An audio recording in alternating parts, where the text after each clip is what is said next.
Olá amigos da TV Cidade, estamos começando com mais um Empresas e Negócios. Hoje recebendo uma farroupilhense e um paulista, né?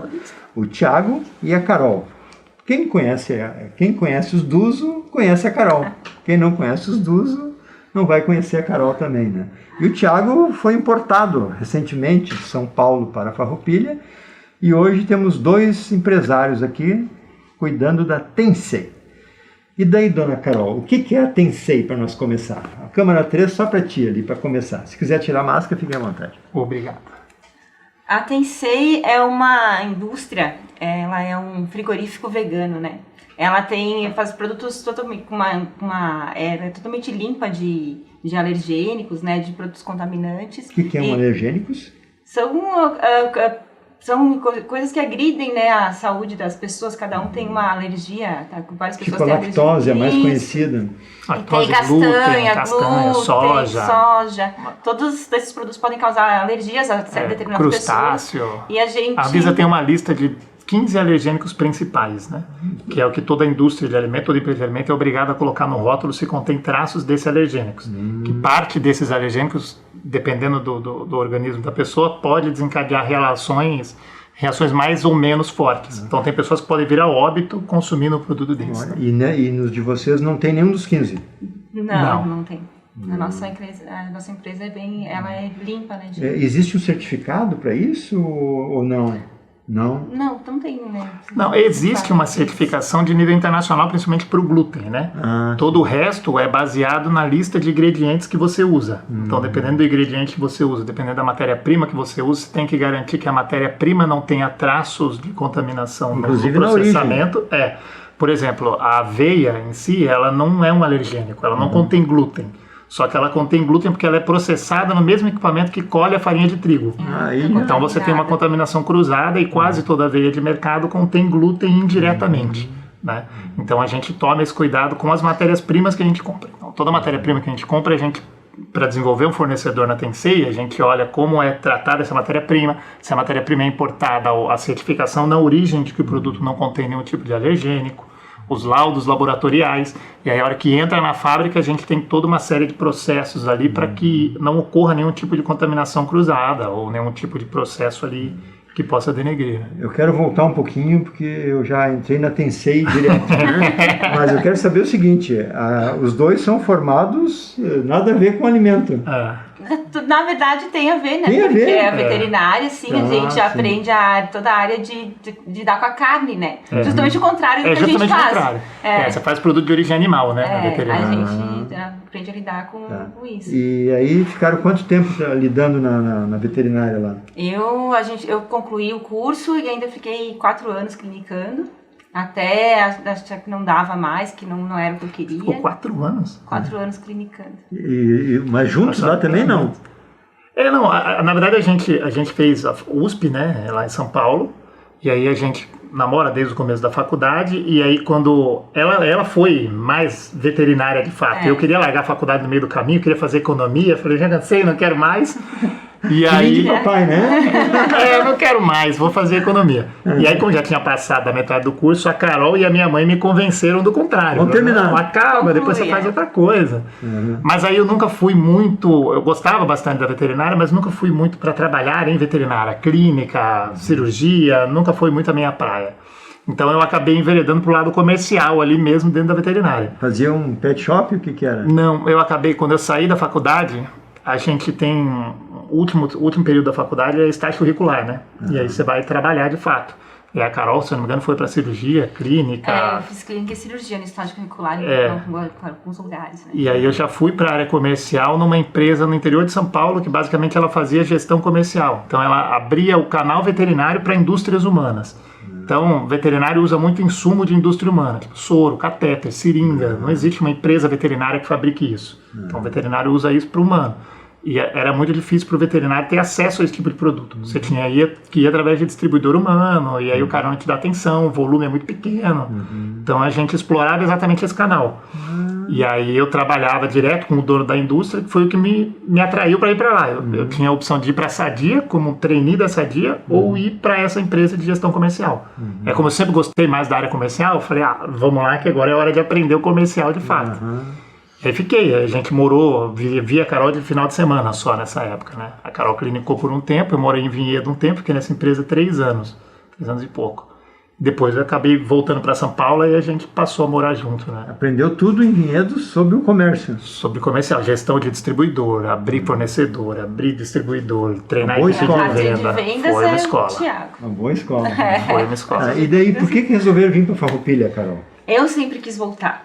As origens eram aqui. Tava chamando, já fazia tempo. Aí quando a gente casou, eu já falei de voltar, mas aí ele recebeu uma proposta para trabalhar na Shell daí, em vendas, aí a gente foi morar em Ribeirão Preto, aí tivemos o primeiro filho lá, aí voltamos a São Paulo pela Shell ainda. Aí ficamos em São Paulo, aí eu falei, não dá mais. Eu tive o segundo filho em São Paulo, aí eu falei, não, eu vou voltar. Aí rolou o ultimato, né? Vai ou eu vou?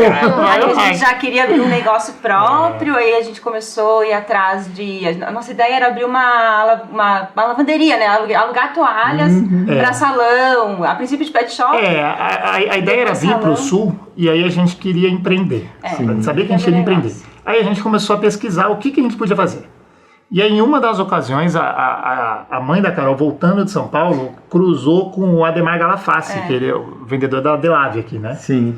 E aí falou ali da lavanderia, falou um pouco do mercado. Eu falei, talvez seja um mercado interessante, vamos pesquisar. E aí a gente viu que aqui na Serra tem alguns serviços, nesta área de lavanderia, que não tem em grandes centros. Primeiro era locação e lavagem de toalha para pet shop, que é mega comum em grandes centros, mas não tem aqui na Serra. E aí a gente foi investigar se já tinha. Tem uma menina que fazia aqui em Caxias, não sei nem se a empresa ainda continua, mas o mercado de pet shop é muito restrito para cá. Tem, mas não é um volume tão grande. Sim, que dá. E aí isso levou a gente para uma segunda opção, que era fazer o mesmo serviço de locar e lavar a toalha para salão de cabeleireiro. Porque salão de cabeleireiro aqui na Serra tem um volume gigantesco, tem muita gente. Em São Paulo tem mais, lógico, né? Mas a hora que você olha a concentração per capita é muito maior aqui. Tem muita gente. E aí a gente começou a fazer pesquisa de mercado, desenvolveu todo um plano de negócio para isso, para fazer locação de toalha de salão de cabeleireiro. Certo. Aí fui visitar umas lavanderias que são referências Brasil, a gente foi visitar o pessoal da... fizeram uma pesquisa profunda, hein? Ficamos 2 anos fazendo pesquisa, porque nesse período que a gente queria vir para cá, a Carol e as crianças vieram para Farroupilha, e eu fiquei em São Paulo ainda na Shell. Eu fiquei 1 ano e meio em Ponte Aérea, na vida de caixeiro viajante, e aí voltava, né? E aí a gente estava desenvolvendo um pouco mais o plano de negócio. E aí a gente foi evoluindo, compramos equipamento, compramos máquina, reformamos a garagem ali do Duzo, onde era atrás da eletrônica, para botar lá. Abrir ali. Para começar ali com um custo menor, enfim. E aí fomos fazendo tudo. Compraram máquina, inclusive? Compramos tudo. Tava tudo montado, tudo feito. Já tinha cotação de toalha, a gente ia fazer um sistema de controle por RFID, que aí o controle da toalha era tudo por painel de radiofrequência. Era um negócio... Ia ser bala, maneirão.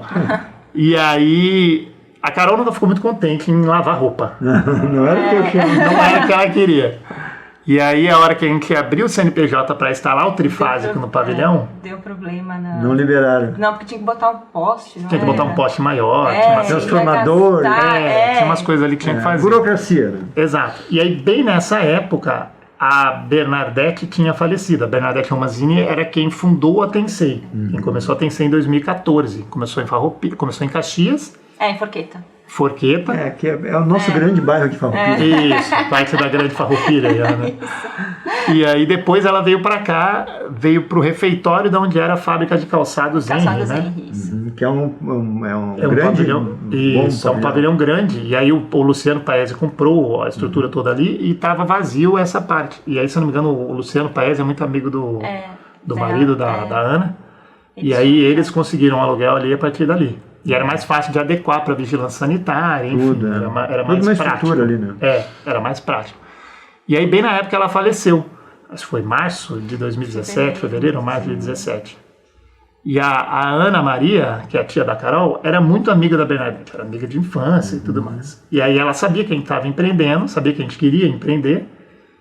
E aí trouxe pra gente pra conhecer a Tensei. Ela falou, vem lá, dá uma olhadinha. Como quem não quer nada. Aí quando eu cheguei lá na empresa, eu fiquei apaixonada. Diga assim, de cara, tu gostou do... O lugar, tudo. tudo, como é feito. Aí a Ana, a Romanzini, ela explicou para nós, né, como é que eram os produtos. Com aquela paciência dela. E ela, assim, eu fiquei apaixonada. Fiquei apaixonada. É muito querida. Aí a gente foi atrás para ver como é que era o mercado, né, porque a gente ia trocar totalmente do que a gente estava indo Sim, atrás. imagina, e com as máquinas compradas. Tudo feito. E aí, venderam as máquinas? Depois de um bom tempo vendendo. Depois de um bom tempo. Bom tempo, uma bagatela nós vendemos. Tiveram que vender por menos ainda. Faz parte, né?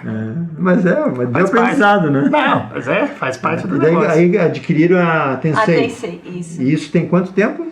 Vai fazer 4 anos agora. Foi em maio de 2017 que a gente começou. 1º de maio, dia do trabalho. A gente começou a trabalhar na Tensei. Então, vamos passar rápido, né? Eu me lembro quando o Duzo falava, os filhos estão botando ali e tal, legal.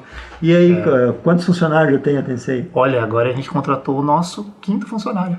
É isso, Contando né? a gente? Eu, você, é isso aí. Nosso 5º funcionário. Mas a gente contratou agora. automatizado? O que foi o desafio assim, nesses anos que a gente está na frente da Tensei? Quando a gente comprou a Tensei, ela era um negócio muito regional. Então ela tinha, sei lá, 12, 15 clientes aqui, Serra Gaúcha, Caxias, Farroupilha, uma coisinha em Bento. E quase um porta a porta. Basicamente era os amigos que a Bernadette tinha ali, que era dono de loja de produto natural, alguém que era conhecido e tudo mais. E tinha umas 2 ou 3 lojas em Porto Alegre, e era isso. E aí ela fazia, a produção da Tensei, hoje a gente começa a medir na casa de toneladas, né? Então quando a gente comprou a Tensei, a gente fazia 150, 200 quilos no mês. Não era mais que isso, era tudo manual. Pra você terminar de fazer um hambúrguer, você modelava, triturava os legumes, fazia a massa misturando numa bacia na mão. Pesava as bolinhas, fazia bolinhas, pesava, porque estava no peso, aí amassava no molde. Vocês começaram assim. Foi como a gente comprou a empresa. Começou assim.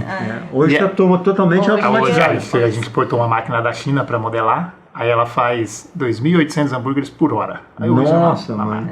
É uma fábrica mesmo. Começa a melhorar, porque assim, hoje a gente quando a gente comprou era 180, 200 quilos por mês que a gente fazia.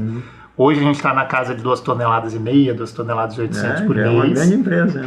E aí a meta para o final do ano é a gente estar na casa de 5 toneladas e meia, 6. Opa, coisa Então assim, a gente começou, quando a gente comprou, a gente foi investigar, conhecer o mercado. Porque o que a gente conhecia em 2017 de vegano e vegetariano, que não se falava muito disso ainda, era muito pouco. Estava começando ali a vibe.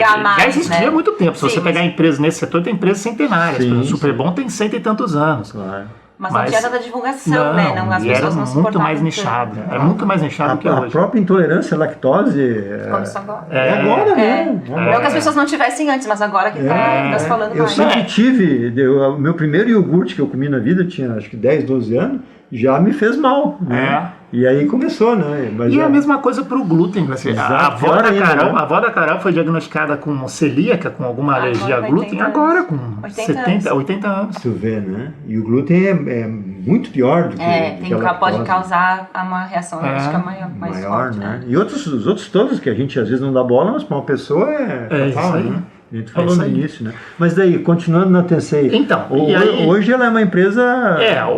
O desafio desses 4 anos foi isso, foi a gente lapidar, fazer processo para ganhar um pouco mais de escala e foi a gente desenvolver produtos, porque o grande desafio nosso, que é o que a gente ainda tem para frente, que a gente já passou, era como é que a gente posiciona a Tensei para que ela fique dentro desse mercado por muito tempo. Então, o que era o desafio? A hora que você olha o mercado de vegano e vegetariano, a gente sabia que os grandes especialistas consideram que a alimentação é a nova internet. Então, são onde vão ser as maiores revoluções científicas e desenvolvimento industrial no ramo de alimentação. Porque existe um fervor muito grande de como é que você substitui a produção de carne. Você tem cada vez mais seres humanos para alimentar no mundo e você tem uma produção muito limitante. Sem contar os defensores dos animais, né?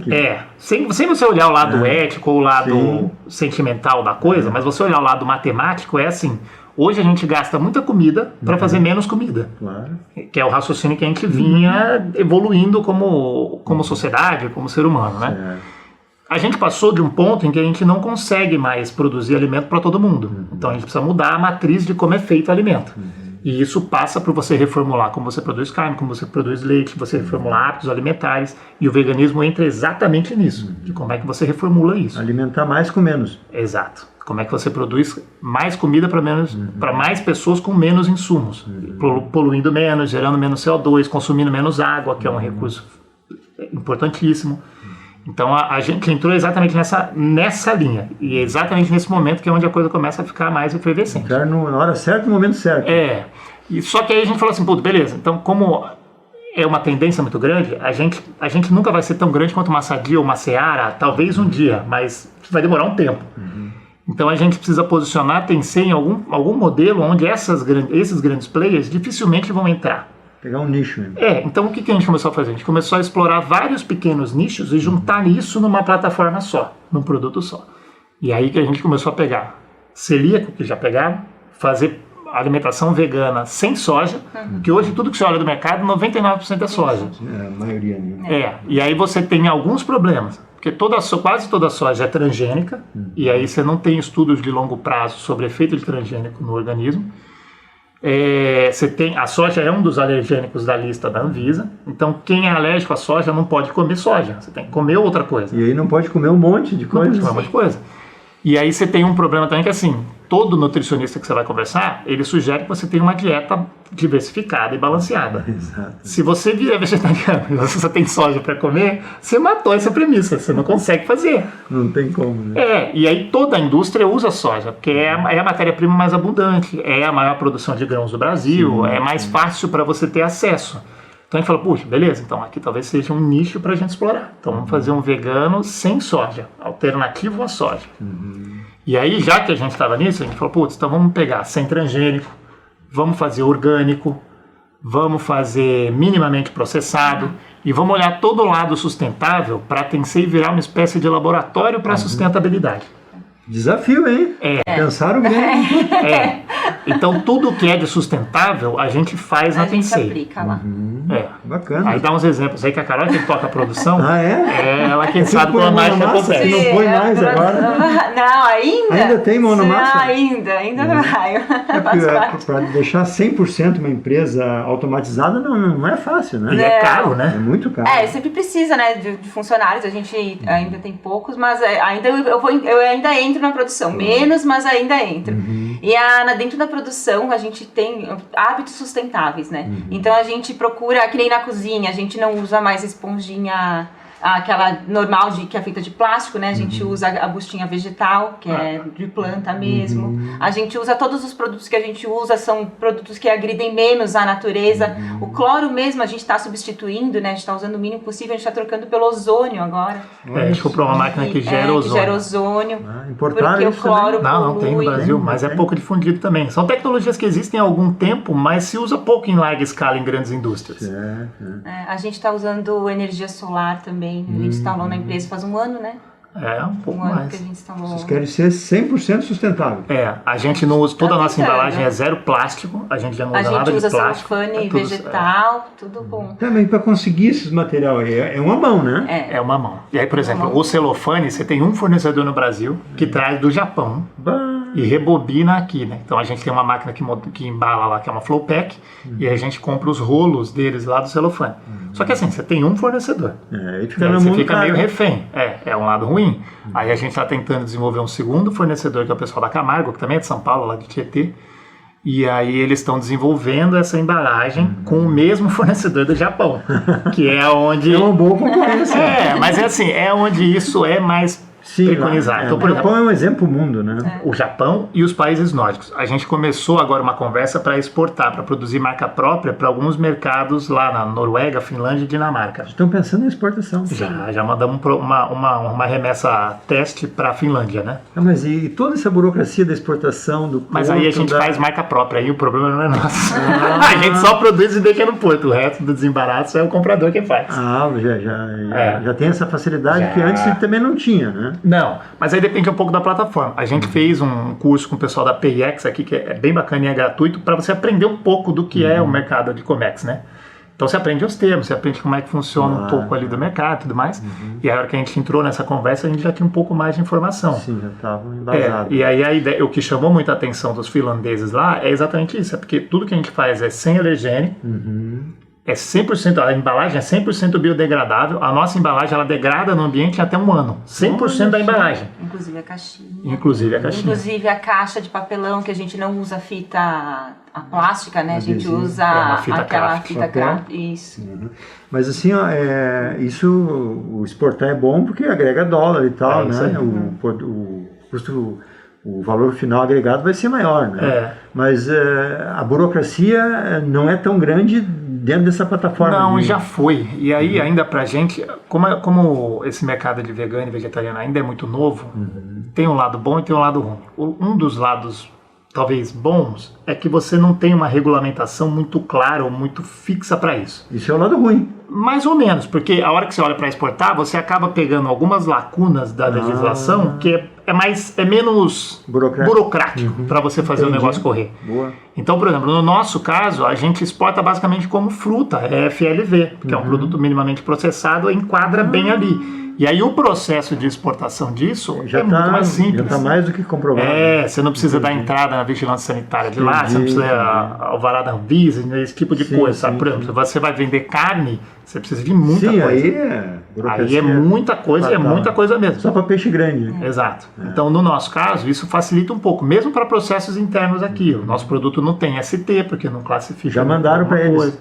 Já mandamos, e aí eles estão analisando, ela fazendo estudo de demanda e tudo mais para a gente avançar na negociação. O cara vai ser um distribuidor. A gente vai fazer marca própria para eles. A gente vai produzir o nosso produto na embalagem deles. E aí eles vendem no mercado deles como um produto do mercado deles. Sim, mas já está limitado o valor assim, de quantidade? Não, ainda. Não, isso aí a gente ainda está conversando. Porque de repente a demanda deles vai ser grande, né? Provavelmente. E aí vai ter que dobrar a produção. Vai dobrar meus dias na produção. Aí é outra história. Mas daí contrata mais, né? Não, com certeza. Aí assim, os desafios que a gente tem para esse ano é exatamente isso. É como é que a gente aumenta a produtividade, que é o que eu te comentei. A gente vai sair de 2,5 toneladas, tem que chegar no final do ano fazendo 5. Então a gente tem que dobrar a produção. Em um ano é um desafio. E a hora que a gente dobra a produção, a gente tem que dobrar a venda. Exato. E aí os desafios são como é que a gente vai fazer isso. Então assim, a gente quando começou vendia nessas 15 lojinhas aí, 15, 20 lojas aqui regional. Hoje a gente está em 9 estados do Brasil. Aí estamos começando uma conversa para exportar. E a gente está abrindo alguns mercados grandes. Então o primeiro que a gente abriu foi o Zafari, o Bourbon, que a gente já vende, eles têm acho que 60 e tantas lojas aqui, e a gente vende em 23 lojas dele no estado. Que é top, né? O Bourbon sempre foi top, né? O Bourbon é a referência. E aí ele abriu portas pra gente para outros mercados. Então a gente entrou agora no Bistec, que é o mercado grande de Santa Catarina, estamos negociando Angelone, que é um outro mercado grande. Santa Catarina também. A gente começou uma conversa para fazer marca própria para o Carrefour. O Carrefour tem um projeto para fazer um corredor inteiro orgânico. Olha só. E a hora que você olha orgânico congelado, você tem pouquíssima gente fazendo. E aí a ideia do nicho lá no começo. Puta, esse é um nicho que os grandes dificilmente vão entrar. Sim, vai te agregar valor sempre, exatamente. E aí a gente começou uma conversa com o Carrefour para fazer marca própria. Então a gente está adequando toda a fábrica lá, fazendo a PPCC. A ideia é a gente fazer ISO 21000 esse ano, para a gente garantir qualidade e segurança alimentar ali. Isso vai te facilitar para exportação também depois, né? Com todos esses ISO aí, que os caras querem, né? Então, e a tua logística, como é que com a empresa de 5 funcionários, como é que tu está administrando isso?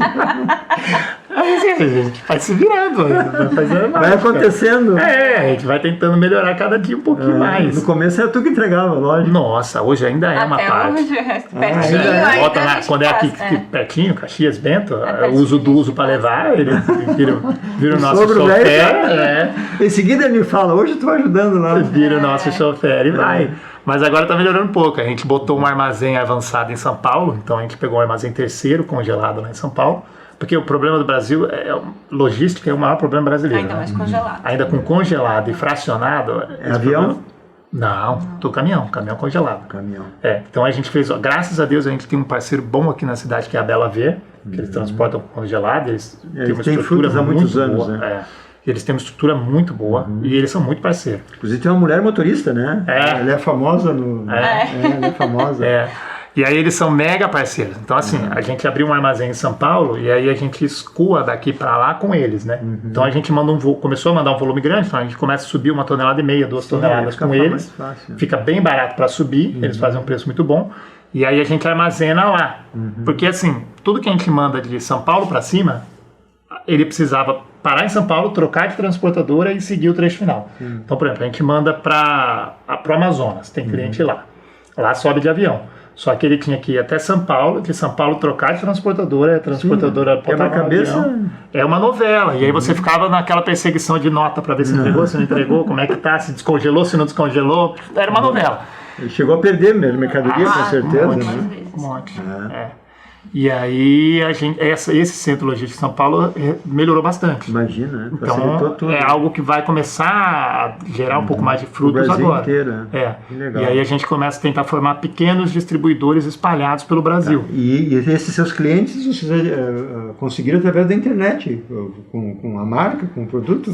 Boa parte. Né? Bom, a gente apareceu algumas vezes e a gente conseguiu muita gente procura, né? Procura produto vegano, saudável e aí acaba cai no site de vocês e daí vai embora. Faz uns SEO lá no Google. Muita gente fica... E aí a gente foi também no Shark Tank no ano passado, 2019, né? Que a gente participou. O que é isso? É um programa de investimento da Sony que passa na Band. Chama Shark Tank, Negociando com Tubarões. Basicamente é uma ideia onde se apresenta... vocês participaram lá? A gente participou do programa. Como é que foi? Olha, foi um nervosismo danado. Tá, mas chegaram bem Sim, a gente recebeu 3 propostas. Opa! Aí ficamos com uma. Aí no final, a gente acabou não ficando sócio da Cris Arcangeli, né? Mas ela ficou como mentora nossa. Ela dá umas dicas preciosas. Isso impulsionou também, né? Com certeza. E ela é assim, esse programa aí, o foco do pessoal é desenvolver empreendedores, né? Sim. Então você vai lá, você apresenta o negócio e aí você sai de lá com um pré-acordo, uma intenção de acordo, né? Para a sociedade. E aí lá a gente recebeu proposta do João Apolinário, que é o dono da Polishop, do Carlos do Semenzato, que é dono de uma rede de franquias. Tudo nome conhecido. E a Cris Arcangeli, que é quem fundou Fitoervas, hoje é dona da Built-in. E aí lá a gente optou pela Cris porque achou que tinha mais sinergia com o negócio, né? Depois acabou não dando certo, a gente optou em não abrir a sociedade agora, a empresa ainda é muito pequena, a gente falou, deixa crescer um pouco mais o negócio, aí a gente volta a falar. Aí a gente vende bem alto e vamos viajar. Mais ou menos assim. Mais ou menos assim. Só que aí a ideia dela, eles como empresários, é estimular o empreendedorismo. Então a gente troca o WhatsApp ainda corriqueiramente e ela ajuda a gente em muita coisa. Então sempre que tem alguma dúvida estratégica... De graça? De graça. Que legal! Que legal! E aí sempre que tem dúvida, fala, puta, Cris, estou numa dúvida de fazer isso e isso. O que você fala? Como é que você fez quando estava na Fitoervas? Por exemplo, um exemplo prático... Ela não está mais na Fitoervas? Ela vendeu faz muito tempo. Já está só de boa agora. E aí, um exemplo prático, por exemplo, a gente estava tentando cadastrar como fornecedor homologado da Mundo Verde. Desde que a gente comprou a Tensei. E assim, empresa grande é uma dificuldade para você conseguir saber com quem você fala, onde é que você entra, os caminhos ali demora muito tempo. E aí ela tem alguns negócios com o Carlos Semenzato, com o Carlos Wizard, que é o dono da Mundo Verde, né, um dos acionistas. E aí comentei com ela, falei, a gente está tentando cadastrar, você não consegue ajudar? Aí ela, não, peraí que eu vou dar um jeito. Aí ela estava em reunião com o pessoal no dia seguinte, aí deu 2 dias, a CEO da Mundo Verde me ligou. Que maravilha! Falou, a Cris falou que estão tentando cadastrar como fornecedor. Já convidou ela para vir para Roupilha? Já, tanto que ela tem negócio aqui, o pessoal que cuida da mídia dela é o pessoal da Vision aqui, do Matheus. O Matheus não fala muito nela. Agora sim, agora liguei. Ela é muito gente boa, muito gente boa. O Matheus é irmão do que não está com nós hoje aí, está em casa. É o Alan. O Matheus, quando a gente foi participar do Shark Tank, a gente foi conversar com ele. Pra saber como é que era a Cris, tudo que a gente já foi mirando nela, né? Aí ele falou, conversou um pouco mais, ele falou, puta, beleza. Ele deu o caminho. Então assim, ela tem ajudado a gente também em algumas coisas. E aí, por exemplo, um dos projetos que a gente tem para esse ano é lançar uma linha de produto focado para criança. Porque aí existe um problema, uma dificuldade grande, a gente como pai sente, que é como é que você faz a criança comer melhor, nutricionalmente falando, e principalmente para pai que é vegano e vegetariano, é como é que você apresenta esse tipo de dieta para uma criança, até onde você força, até onde você não força, até onde tem que ser natural e coisa que vai. E é difícil, a gente não tem muito conhecimento e está no meio do mercado. E os coleguinhas tudo comendo... E a família, churrasco, ainda mais aqui, não sei o que. Tá, mas vou interromper um pouquinho das crianças. Os dois sempre foram mais ou menos veganos? Nossa, não. Não, a Carol é churrasqueira. Eu sempre fui. Aí depois que a gente comprou a Tensei, eu comecei a ver as coisas de um modo diferente. Comecei a ver tudo de um modo diferente. Quer dizer, você muda o modo de pensar, né? Aí eu comecei a perceber coisas que antes eu não via, e aí eu resolvi tirar a carne da alimentação. E não sentiu diferença nenhuma. Não. Tá, mas assim, por exemplo, eu já vi artistas que são assim, que não comem carne, mas ficam com a pele diferente, parece assim com a cara de doente. O que é isso? Depende, dizem que tem aqueles, que não é porque você virou vegetariano ou vegano que você virou saudável, né? Que batata frita é vegana. Você come arroz e batata frita, você é vegano. Você é vegano. Todo dia. Mas aí isso não quer dizer que a pessoa se tornou saudável. Sim. Isso não quer dizer, uma coisa não tem a ver com a outra. É a harmonia e o balanço da alimentação sempre, né? Isso aí. Tende a ser mais variada, né? Mas não quer dizer que todo mundo faça isso. E tu sempre foi vegano também? Não. Eu nunca fui fã de carne, nunca comi muita carne. Não gostava de carne vermelha, comia peixe e frango, aí ao longo da vida enjoei de frango, comia só peixe normal. de vez em quando. Então, pra mim, assim, a hora que a gente comprou a Tensei, a gente decidiu virar vegetariano e a gente até pra ser e a gente tá discutindo se a gente vira vegano ou não. Então a gente ainda consome, o leite a gente cortou, a gente já consome ovo e queijo, né? Queijo, tá difícil. E aí a gente tá nesse dilema aí, porque é o que a Carol falou, você não troca uma coisa pela outra. Por exemplo, você não é você parar de comer carne que você virou vegetariano. Você tem que ir substituindo. E aí o que muita gente pensa assim, beleza, eu virei vegano, então eu vou comer queijo vegano. Não vou comer queijo comum, vou comprar queijo vegano. Só que assim, o queijo vegano, você pode ter de castanha de caju, que talvez seja um pouco mais saudável, mas a maior parte deles é riquíssimo em carboidrato, riquíssimo em sódio. E aí, assim, nutricionalmente, não é a mesma coisa você trocar um queijo comum de um queijo chamado. A mesma coisa o hambúrguer. Fala, vou parar de comer carne normal, vou comer carne vegana. Não é, nutricionalmente não é a mesma coisa. E você precisa de equilibrar isso de outra forma. Então você tem que pôr semente na sua dieta, você tem que pôr grãos, você tem que mudar de fato a sua dieta. E a maioria das nutricionistas também não tem esse conhecimento tão aprofundado no vegano, né? Hoje em dia já tem algumas. Mas aí mas é mais assim, é nicho também, né? Tem algumas que se especializam, eles vão atrás, vão entender. Tem nutricionista que ainda diz que não, que tem que ser carne. Então é complicado isso aí, porque que nem vocês dizem, é uma coisa nova pro mercado ainda, né? Porque o vegano parece aquela tribo assim que não toma banho. Não tem nada a ver, né? É radical.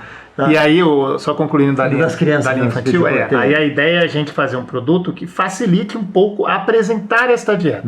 Não que você vá forçar a criança, mas é você apresentar. Você apresentar outros tipos de legumes, outros tipos de grãos, outros tipos de semente para a criança de uma forma mais fácil, né? Legal. Então a gente vai fazer essa linha, e aí vai ser um hambúrguer, um nugget, uma salsicha e uma mini pizza. Quando é que começa isso aí? Porque eu tenho Calma, tá a gente tá em P&D. Então, por exemplo, pro Nugget a gente contratou o pessoal da Unicinos, que é o maior laboratório de engenharia de alimentos do Brasil, é aqui no Rio Grande do Sul. Olha só que barato. O pessoal da Nutrifora ali. Para nós, né? Eles são excelentes. Na Unicinos. Na Unicinos, lá em São Leopoldo. E aí a gente fez junto com o Sebrae lá, conseguiu um subsídio e tudo mais, a gente está desenvolvendo. É bom também, né? Ajuda muito. Sebrae aproveitar. Nossa, ajuda muito. Ajuda bastante, na parte de consultoria, tudo eles são muito bons. Tudo, o BPF, o APPCC, todas as consultorias é tudo via Sebrae. E é barato, né? Comparando com o mercado. Subsidiam 70% e parcela os outros 30 em 10 vezes. O problema é depois de quem dá o crédito. Depois a gente se vira para pagar. Gente, por incrível que pareça, nós vamos fazer o seguinte, já fica o convite para vocês aqui, para um próximo bate-papo. Nem falamos tanto da empresa, falamos mais do geral, né? Mas com certeza, pela audiência que a gente tem, vocês vão ficar. Quem não conhecia vai conhecer vocês daqui na cidade, né? A gente volta quando a gente tiver a novidade da linha infantil. E sempre vai ter, né? E sempre vai ter, né? E principalmente da linha vegana, até em off, depois nós vamos conversar mais sobre vegano aí. Eu acho que dá pra gente avançar mais, né, nessa linha aí, porque nós temos um alcance nacional também, né? Com as TVs comunitárias, nós podemos passar isso nacionalmente, com mais subsídios e falando mais restrito, porque a gente falou de cada palavra que nós falamos aqui, dava um programa praticamente, né? De cada produto, de cada tipo, né? Desses 15, eu falou que tem 15 itens. Hoje são 11. 11 itens. A gente vai acabar o ano com 20. Então, só isso aí já dá um bom caminho. Mas assim, Carol, vou deixar contigo com as palavras finais aqui, o recado que tu quiser dar. Eu só quero agradecer a oportunidade de poder vir aqui, pra gente poder falar da empresa, né? E Agradecer, sempre. O Thiago não é só de venda, é praticamente locutor, né? Câmara 1 para ti ali, o que tu quer falar? Não, agradecer ao Glacirei pelo espaço, pela oportunidade. Agradecer o pessoal de Farroupilha que ajuda a gente também bastante em muita coisa. Todos os laboratórios que a gente faz são aqui, né? Tanto de lançamento de produto, de desenvolvimento. A gente tem muito contato com os consumidores aqui de Farroupilha e isso ajuda a gente a melhorar cada vez mais qualidade, desenvolvimento de produto, e isso ajuda muito e conta muito pra gente, né? Mesmo naquele estímulo. Ontem a gente recebeu uma moça ali na escolinha. Segunda-feira, sim. Que ela é consumidora nossa e ela veio, ela falou, vocês são os donos da Tensei? Falou, somos, nossos filhos estudam na mesma escolinha do filho dela, né? Ai, nossa, muito obrigado, eu adoro o produto de vocês. Quando eu virei vegetariano, não sabia o que comer, sou alérgica à soja, e o produto de vocês caiu como uma luva. Putz, obrigado. Então, assim, ouvir isso de um consumidor... Não tem preço. Nossa, não tem preço e ajuda muito. Então, assim, obrigado de novo. Para quem se encontrar a gente na rua, pode falar que a gente gosta. Pode falar que não gosta? Pode falar também, não tem problema. Ajuda, né?